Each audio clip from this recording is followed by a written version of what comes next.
Okay, everyone. Today we have Professor Keisuke Hatada from Toyama University, and he graduated Tokyo University of Science in 1996, and he received his PhD in 2001 from Chiba University, supervised by Professor Takashi Fujikawa.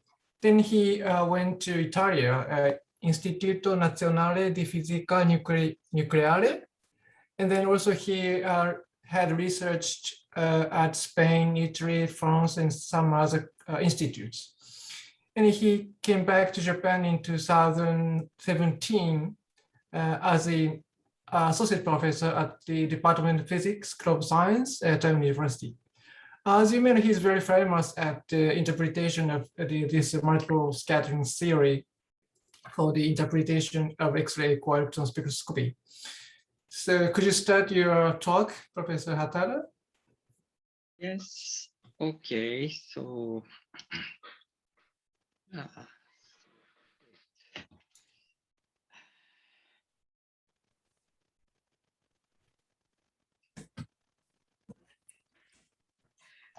thank you for introducing me, Chairman, and give me this opportunity to talk about my work and at this XS forum.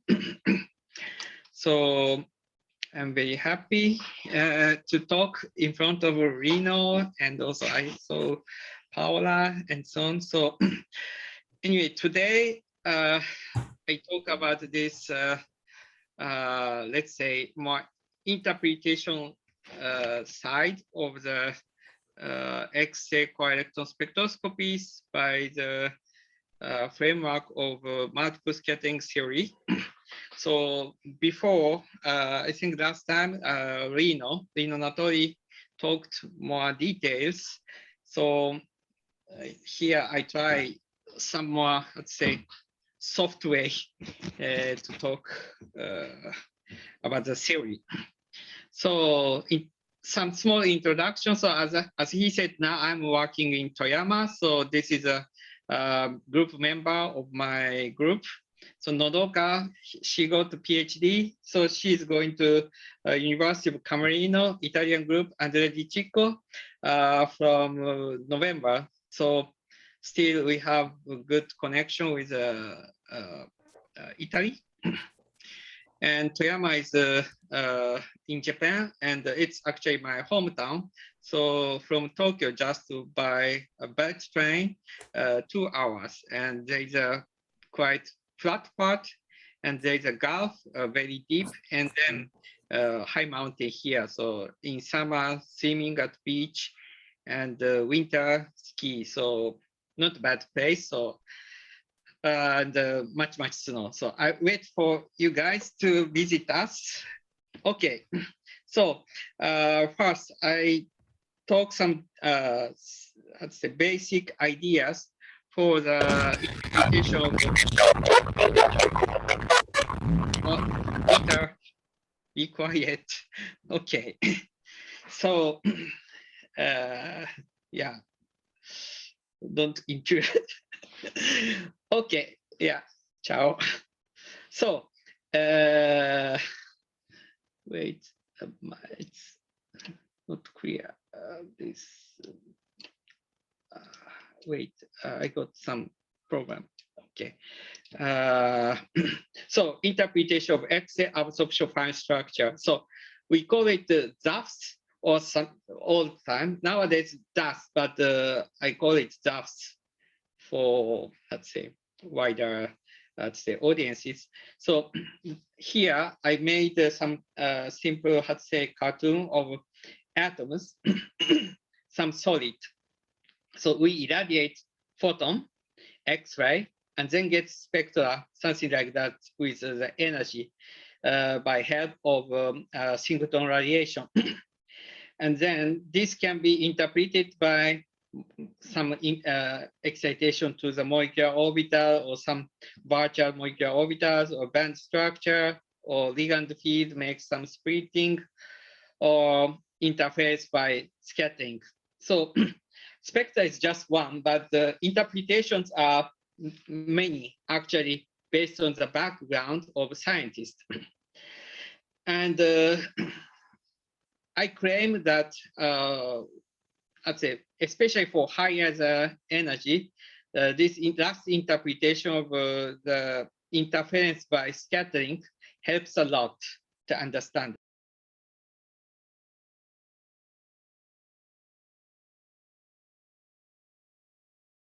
畑田先生、すみません。Can you hear me? I think so. So let's go. So then there is a important idea of understanding the spectra, effective cluster size. So two important points. One is there is a core hole lifetime. So core hole lifetime makes, let's say, cluster size because of the traveling time of the excited photoelectrons. And also mean free path is very important in solid for excited photoelectron, how much they can travel. And usually this break gives some cluster size only up to a few angstrom. So you see this is a universal curve. Higher the energy, about 5-10 angstrom, but low energy region, the free, mean free path is rather longer. So we should have bigger size, especially in short, low energy region. And for photoemission, maybe people believe it's completely different experimental technique, but photoemission and X-ray absorption is quite strongly related. So if we see that some surface of material and there are atoms, so X-ray radiated and excited photoelectron is scattered and then detected. So we know by irradiation of X-ray, we get these photoelectrons. So photoelectrons are in the continuum state. And because of this,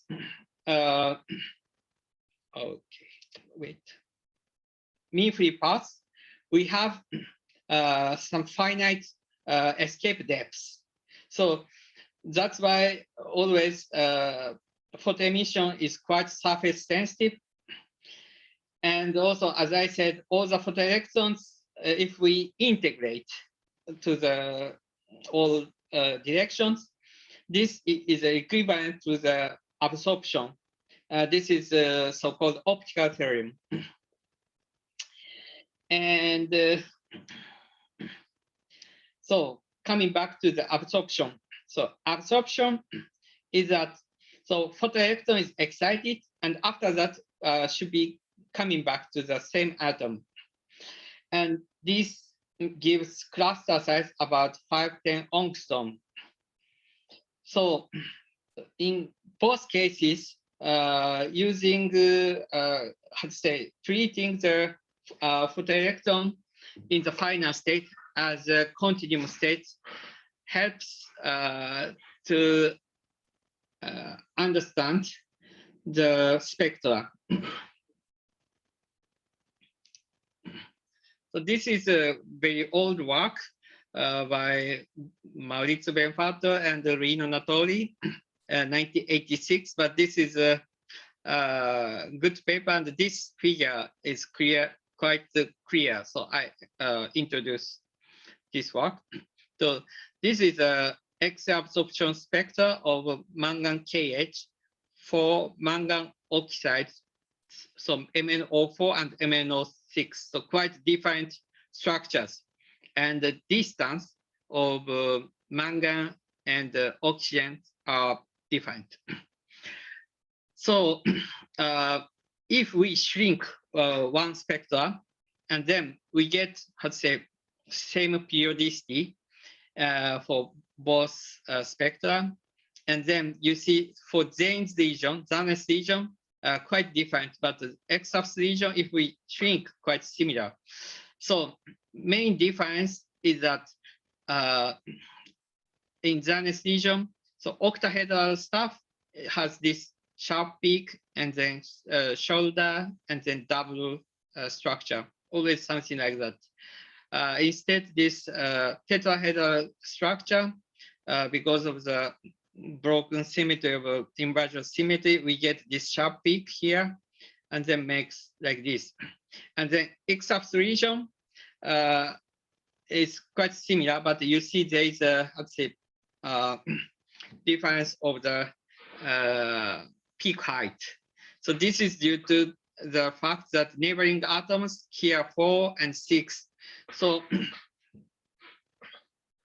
you see here the oscillation is related with the nearest neighbor distance and also number of atoms. Quite simple X-axis region, but Zen's region reflects these 3D structures. And another old work by Rino Notori, he found that there's a relation that between bound state peak and some resonance peak. If we change the structure, some distance, for example, mangan O4, there's a Natri's rule, so-called. Energy difference multiplied R square is a constant. And this works quite well. So you see that also in Zen's region, there's some simple, let's say, relation between atomic distance and energy peaks. So energy peaks can be understood also by human. Some, let's say, three-dimensional structure and the distance and so on. So not just like fingerprint-like, but there are also many understandable features inside. So short summary of X-ray absorption. So X-axis is more one-dimensional distance and Zen's 3D structure. And atomic species, X-axis is not so sensitive and Zen's more sensitive. And also Devaluator factor, X-axis is quite sensitive, so higher the temperature, so quite damped, but Zen's not much. So rather different. But this is good because we can use them complementary each other. So if possible, you can take Zen's and X-axis at the same time and then understand in the same framework. And that's why we are trying to use multiple scattering method, because with multiple scattering, we can just, let's say, study these two spectra by one theory. Just then we need multiple scattering effect, X-axis one or single scattering or triple scattering, something like that can be converged quickly. So multiple scattering is okay. There are many theories. So many theories exist and many causes exist. This means there's no single, let's say, unique solution. So we should learn the best, let's say, approximated way for your experiment. So there's no single way to defeat others so far. So multiple scattering, a good point is no limitation for energy range. No limitation, but okay, you cannot go to the 10,000 electron volts, then we cannot get good, let's say, convergence, but just until 2,000 or 3,000 electron volts still okay. And atomic species also, we can handle heavy atom, light atom, let's say. And so multiple scattering is invented by Coyne and Walter Cohn and Rostocker 1954. After that, for quantum chemistry system applied by John Slater and Johnson. Nowadays, this method is more used for photoelectron diffraction, ZAFs, and EELs, such more, how to say, continuous state study.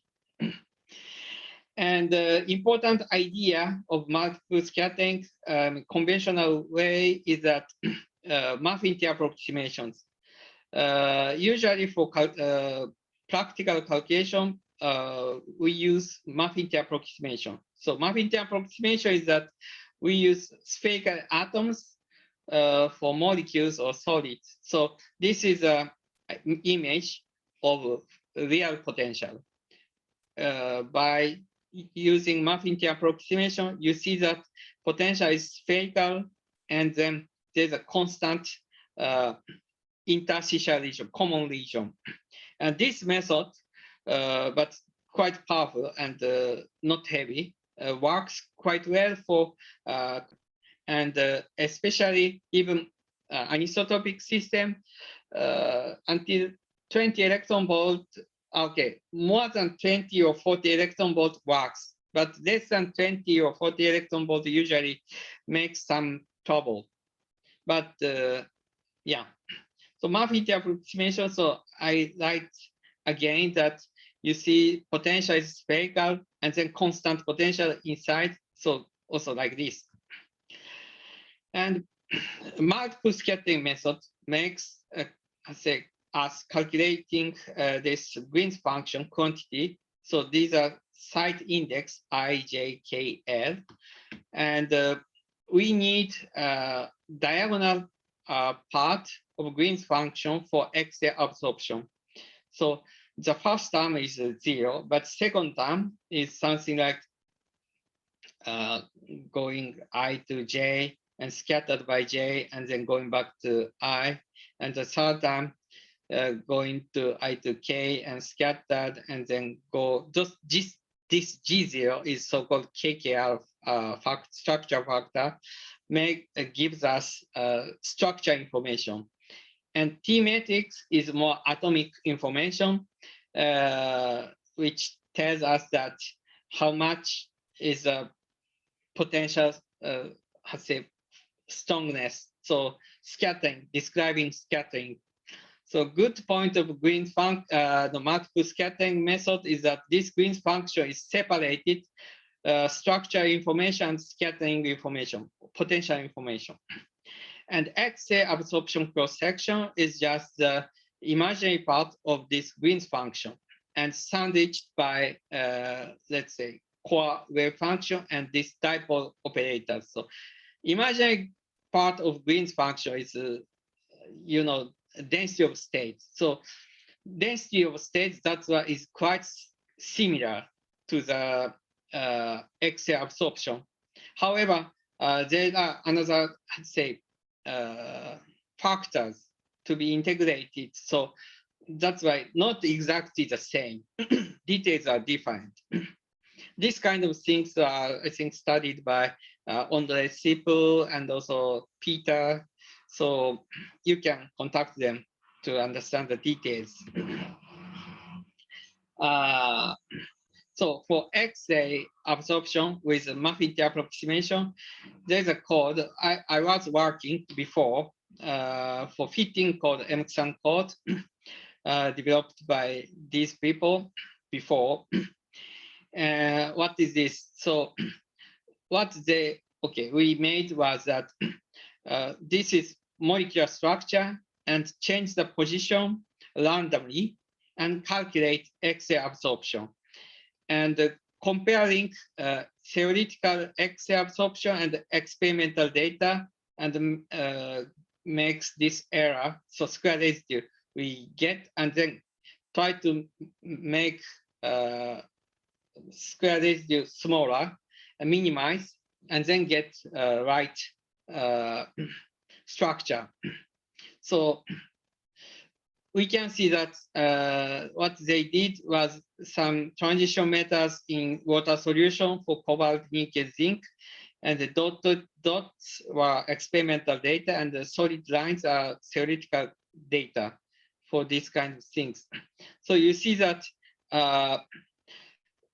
this is a structure, what they got about the fitting in Zen's region, this structure. So you see that octahedra makes this structure and this shoulder and this one.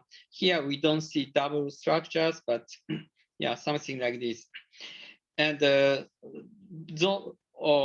three different methods, but quite similar structure. And G and thus is another code for fitting code for X-ups. So this is quite, let's say, precise code. So comparing with X-ups, there are very good, let's say, agreements.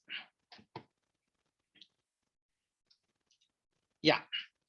And another thing is that this efficient-6 in water, also we can do the fitting like this, experiment at the calculation by changing the structure.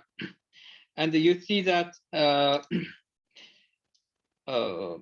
distances from best fit of Zen's region and X-ups fitting gives quite similar structures.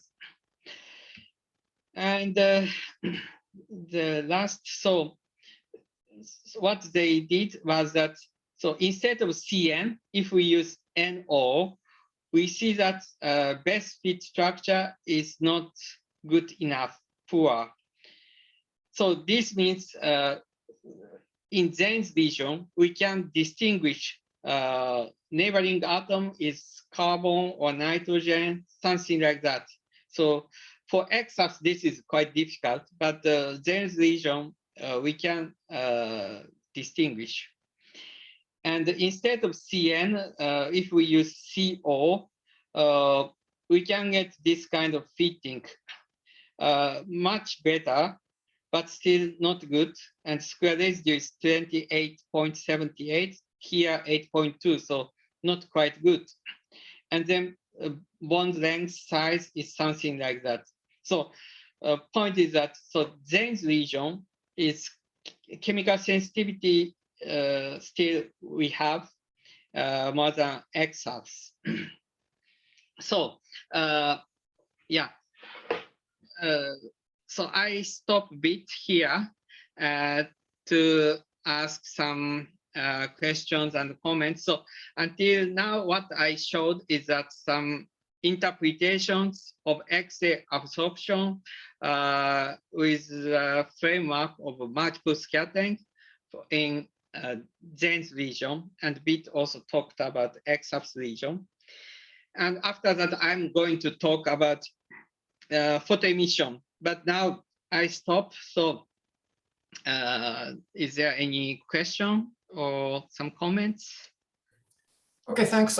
He will take a couple of questions from the audience. So if you have questions, ask him.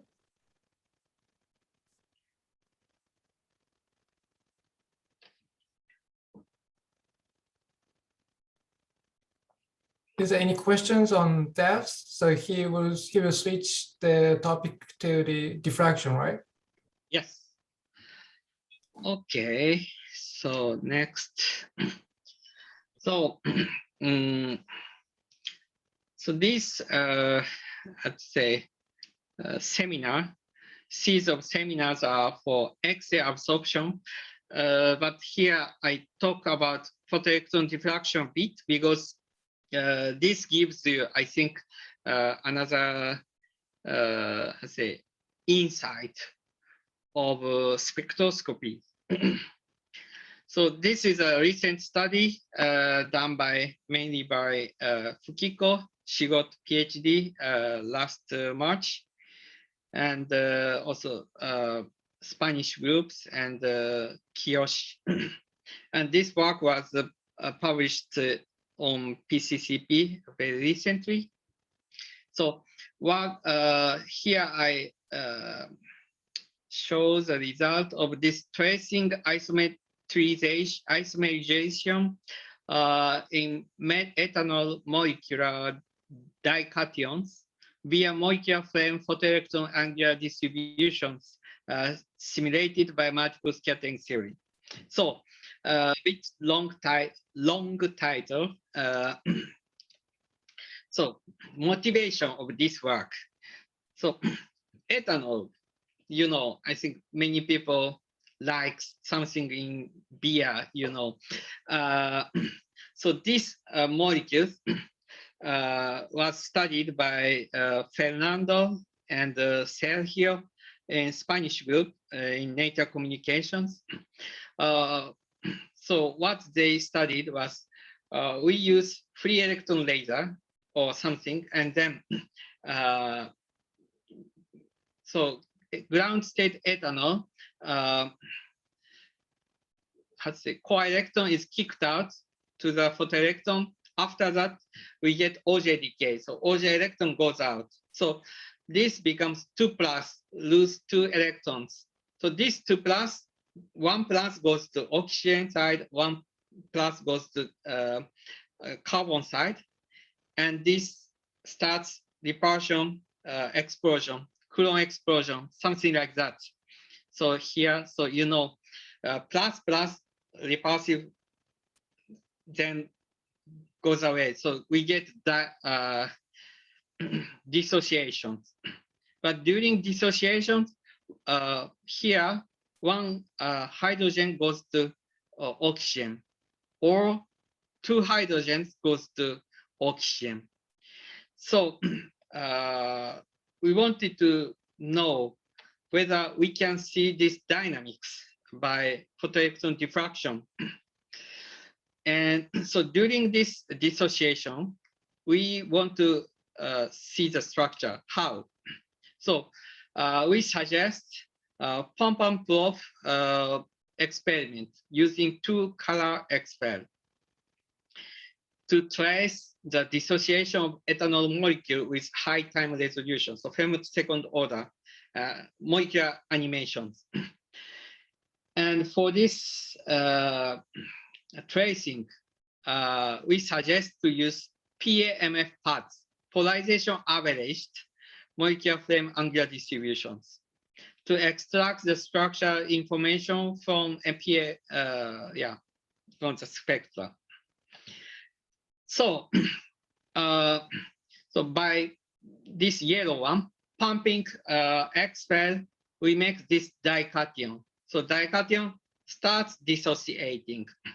So during dissociation, we put another XPEL, second XPEL, probe XPEL for oxygen 1s excitation.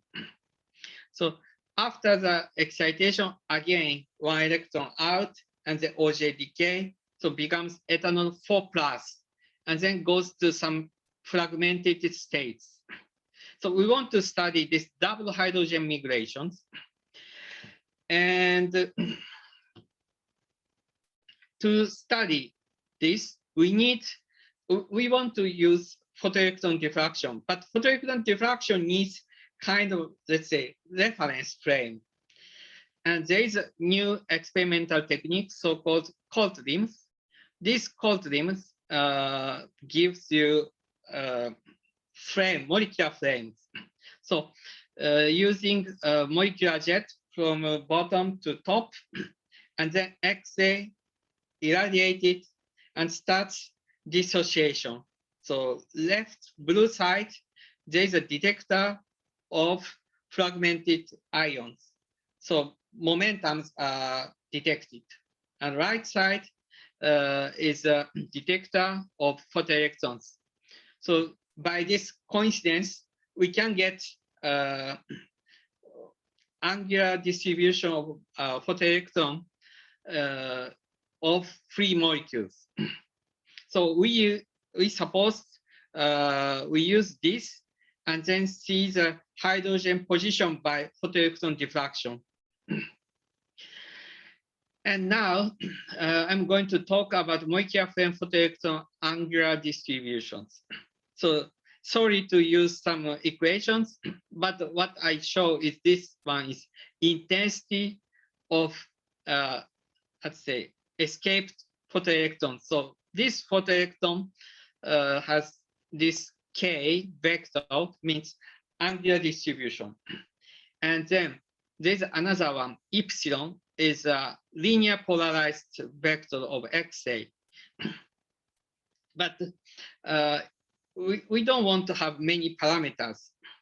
So we start thinking about detail of this angular dependence. So if we irradiate this linear polarized light to the oxygen atom, free atom, we get this dipole excited wave. Or if this direction this way and that direction this way for oxygen. But for molecules, if we irradiate this way, we get this structure and this structure, this structure. So compared to the atomic case, molecular case has this anisotropic structure. This one is due to the focusing effect of excited photoelectrons. Photoelectrons tends to be focused by lens effect, like optical effect to the direction of carbon. However, most of the structures are decided by this very strong dipole direct waves.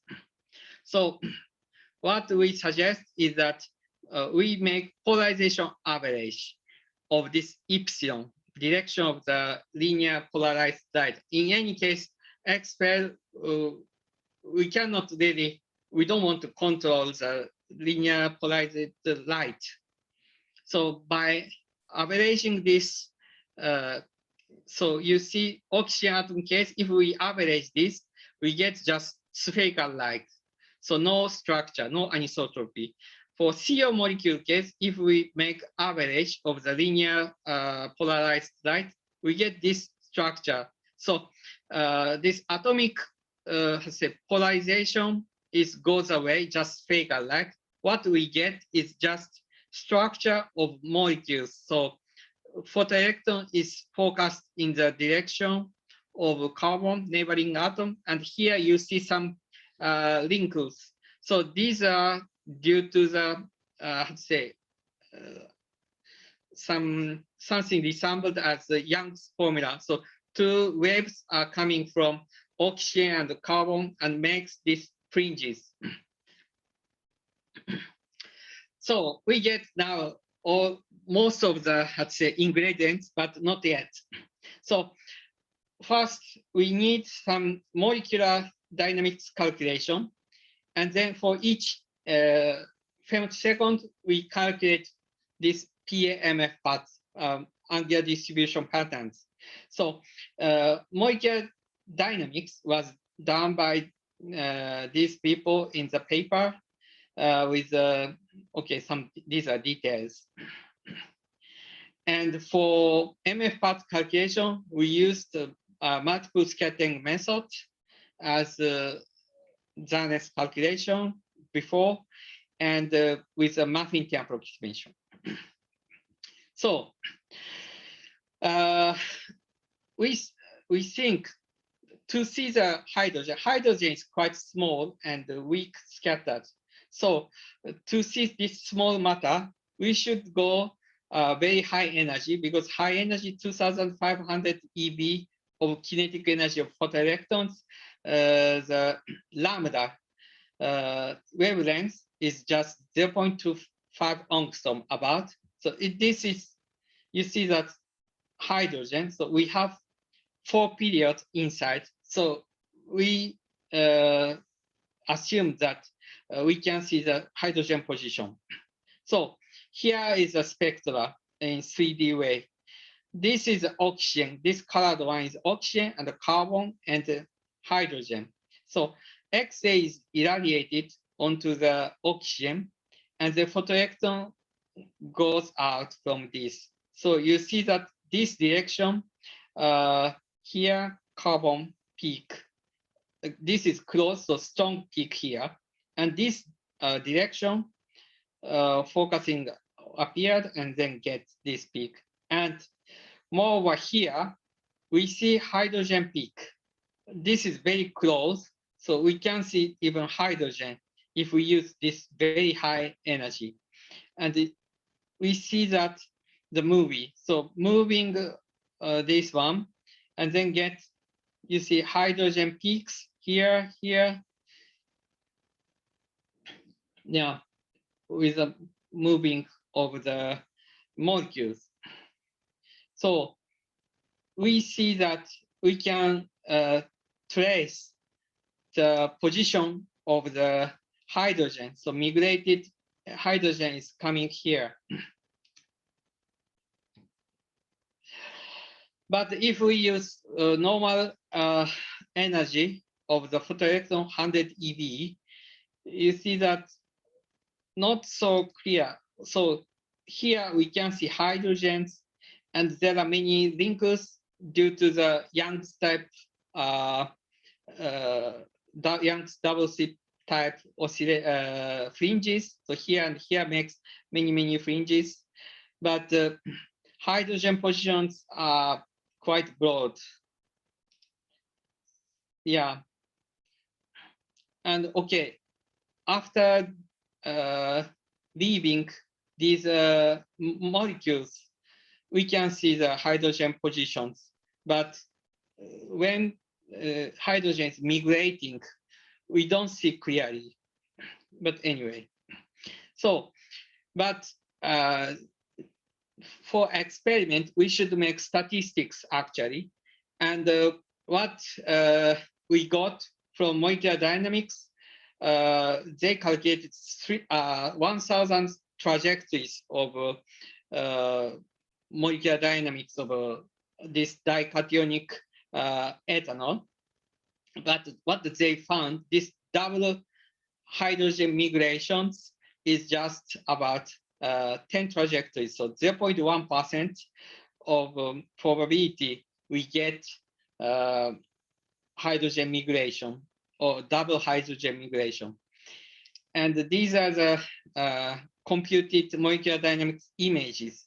So you see that in 30, 40 femtoseconds, 2 hydrogens are just near the oxygen and moving. So we should make this average over these different models. But for this averaging, we need some frame of reference. So we introduce reaction plane. So this triangle. So this triangle is made by center of the gravity of C2H4 fragment and the center of gravity of OH. So OH center is at the origin, and this C2H4 center is at the z-axis, positive z-axis, and the center of migrating hydrogen is always positive side of X. So we make these triangles over these 10 trajectories, and then superimpose everything and makes average. So this is an image of averaged spectra in 3D with the frame of reference, this reaction plane. Left side is just for reference. We show one movement of trajectories, 10 trajectories, but just to show, let's say, as a reference, not this corresponding, because this right side one was averaged. So you see that here we should have hydrogen peak, and we see some peaks appearing here. So this means we get even after averaging, we get some images of hydrogen with this high energy photoelectron diffraction. That was 3D, so not so clear to trace everything by eyes. So here, just I showed the image in this ZXY plane. So you see with the time, here sharp peaks are carbon peaks. And we see that here some peaks are appearing with elapsing time. So we can see the dynamics of hydrogen, of this hydrogen migration dynamics. If we do the same for 100 eV of photoelectrons, so you see that quite more scattered and not so clear. We see some kind of, say, hydrogen peaks, but not clear after the average. Because, yeah, and here you see many Young's type linkers. Wait. So, short summary. So we show the possibility to trace the hydrogen migration in ethanol molecules from PMF paths even after averaging for several trajectories. And we see the hydrogen migration clearly in the PMF paths with 2,500 eV of kinetic energy of photoelectron. That is, to investigate the peaks coming from hydrogen, the wavelength of incident X-ray is better to be shorter than the size of hydrogen atom. And PMF paths with 100 eV of kinetic energy photoelectron, hydrogen peaks are hidden by other structures and not so clear. So this is a conclusion. And so you see PMF paths actually photoelectron diffraction at one energy, but angle resolved. Higher the energy, we can see really the position of atoms. So actually, this is known also for the people studying some surface. But nowadays, we can do it the same thing for molecules. Okay, here now I introduce another short, let's say, break. And if any questions, I will answer to you. Okay, he will take a couple of questions again, if you have. Hi, Chris. Oh yeah, sorry, you're looking at my fan. Hi Keisuke, lovely talk, really interesting. When you talk about photoelectron diffraction, which in a way it is, of course, perhaps we should say photoelectron interference or scattering. Sorry, you are talking about photoelectron diffraction, in which way we calculate it? Just really the naming of it, Keisuke, because you know, we could call it photoelectron, obviously, interference or scattering, as opposed to maybe diffraction. So, okay, that image, so I think your question was that this kind of, not maybe this image, so this average, so right side is average over the this epsilon is a linear polarization. So after the averaging, we can remove this strong dipole direct waves and then just get some more, let's say, anisotropy just coming from the structure.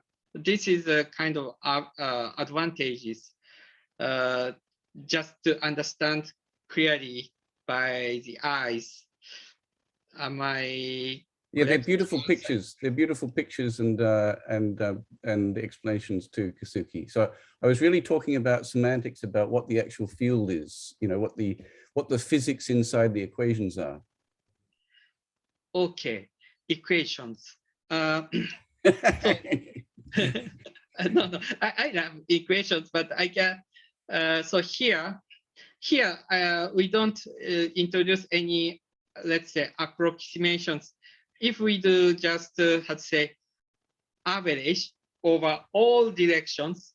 This reduces to the sum of Z polarization, X polarization, Y polarization, ends up to this simple way. So this is nice. So if you can do let's say X polarization, Y polarization, Z polarization experimentally, and then some, you can get unpolarized. Or otherwise, if you have unpolarized say light and then get the result, this is exactly the same as this average over 3 linear polarized lights. Thanks, Keisuke. Hey. Thank you. Okay, so shall I go? Okay, so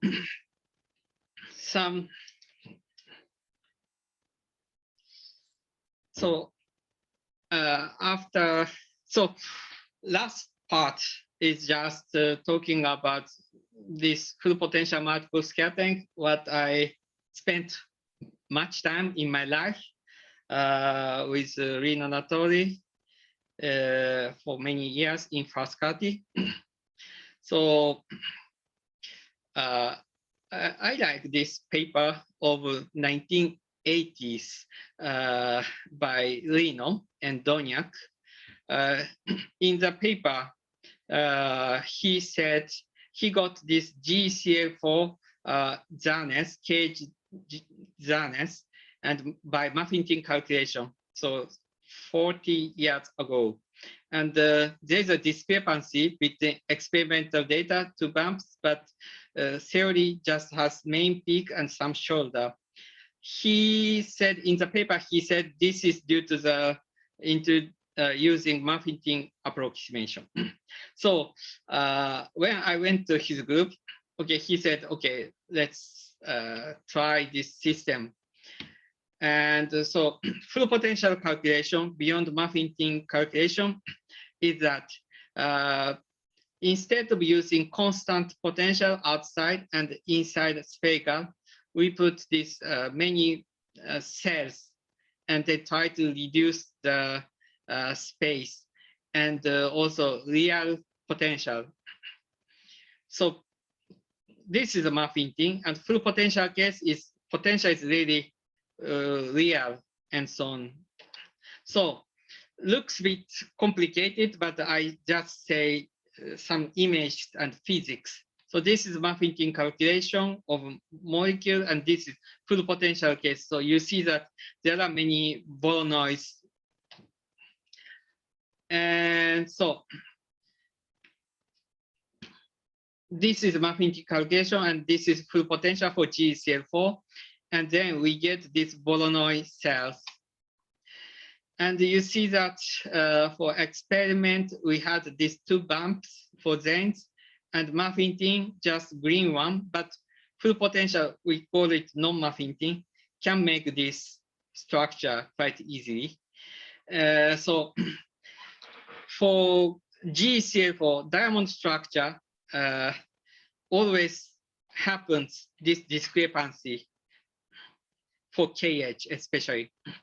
And for selenium-2 molecules, if you have this selenium-2 molecules and the experimental data of Zanes is this red one, and Muffington makes these 2 bumps. This is an unpolarized spectra, and full potential doesn't have this ghost peak. And why? This ghost peak, if we separate to the different let's say polarization, linear polarization for Z axis this way, Muffington and full potential are similar. But for XY direction, not so. Here, Spreer state for Muffington, because for Muffington here, this direction potential is completely flat, and then just see this flat potential forever. And full potential case, potential goes to 0 and charge density goes to 0. So here, this direction makes trouble. And that's why unpolarized spectra, we see this problem. So in some sense, if you see some X-ray absorption along this axis with muffin tin, you don't see much, let's say, trouble. The same for bromine to KH. You see that muffin tin calculation again get this some spurious state, but full potential experiment has this red like this, and full potential also something like this. So error is due to this interstitial region, constant potential. This is my interpretation, maybe not right. So I should, think. So this is a silicon oxide. So alpha code silicon L23H Lness, but you see that experiment has many blue one peaks everywhere. Muffin tin calculation doesn't have, quite simple, and full potential calculation can make it because this system is again like diamond structure. So diamond structure is not good. Now we are studying diamond structure details to understand, to give a clear, how to say, explanation about this discrepancy, but not yet finished. And Fukiko already graduated, so yeah, we should find time.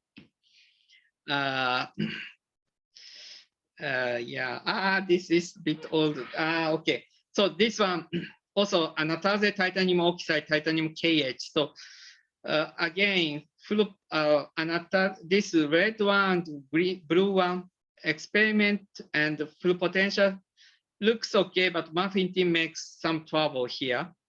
Why? Because this one, this system is also has much empty space. So such case, some difficulty appears. Of course, with muffin tin, we can put empty spheres, and using some fitting V0, we can get much better results, but I didn't do it because this, we don't know, I don't want to, how to say, then if we get good results, then we don't know how to, how to say, put empty spheres and size and so on, everything becoming something like parameter, but yeah, sorry. Okay, so this is another work by Fujikata and Peter, joint work with us. So this is vanadium 205 vanadium KH. So experiment is this one, unpolarized. Full potential can make this peaks, but muffin tin you see structures are different. Not very bad, but not good. Yeah, enough. So again, this one is quite sparse. But if we do, for example, local dose of copper with bath, full potential FPMS and muffin tin and ASA, all quite similar. Because this is a cross-pack system. So I showed some cases that full potential works better and muffin tin fails, but most cases muffin tin is quite in, and the cross-pack system okay. So what is important is you should understand which system full potential you need and which system muffin tin is okay, and until what energy you can trust muffin tin calculation, which edge and so on. So then you can safely use muffin tin, or you can use full potential. But now we are developing still, but the point is that quite busy, too many duties, so I cannot finish many works. Maybe another work also for graphene we have done. So so far what I showed is that charge densities are, what I used was non-self-consistent. So we use charge density. This is of graphene or unit cell. And instead of this BASP SCF charge density, you see that there is covalent bindings here, not covalent. So we use this BASP charge density, so I don't say details. So you see that for graphene KH, experimental data and calculated data for this polarization, linear polarization angle. Alpha here 74. 74 means, let's say, perpendicular. 0 is inner plane. So you see that muffin tin makes it's a bit different compared to full potential and the full potential SCF. And so compared to experiments, self-consistent full potential works well. For inner plane polarization, that you see first here, there's a strong peak. These peaks are actually should be split to B2 and B by, there's usually some sharp peak for graphene and graphite, extrinsic peak. So this one, okay, since we don't have this many body effect, we cannot have, but peak position we can discuss. So that you see other peak positions are quite well reproduced by muffin tin, but I don't know, full potential, but muffin tin not much. So these are the, let's say, result here. I used 30 angstrom of cluster radius. Why? Because graphene structure has kind of linear chains everywhere, and if you have linear chain structures, you should have big structure. So convergence is very bad because focusing effect makes really long range trip. So if you calculate, for example, silicon, germanium, also diamond structure, the same, you need really very huge calculations. Okay, so I talked a lot, so I stop here just to show the image. Thank you for your attention. And this is the image of Toyama. So if you have chance, please visit us. Okay. And thanks, Professor Keisuke Hatada. So now he would accept many questions now. So from the audience, you can ask him.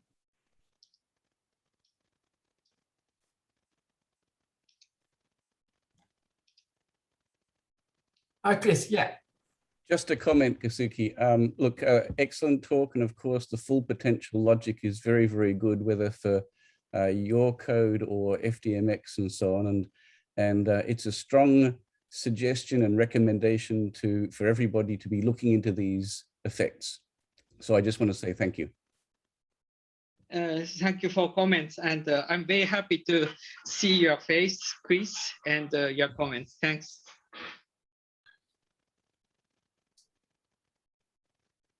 Okay, any questions and comments?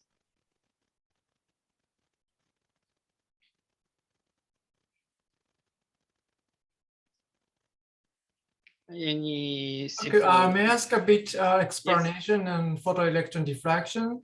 So you may explain the relation between the absorption and the photoelectron diffraction.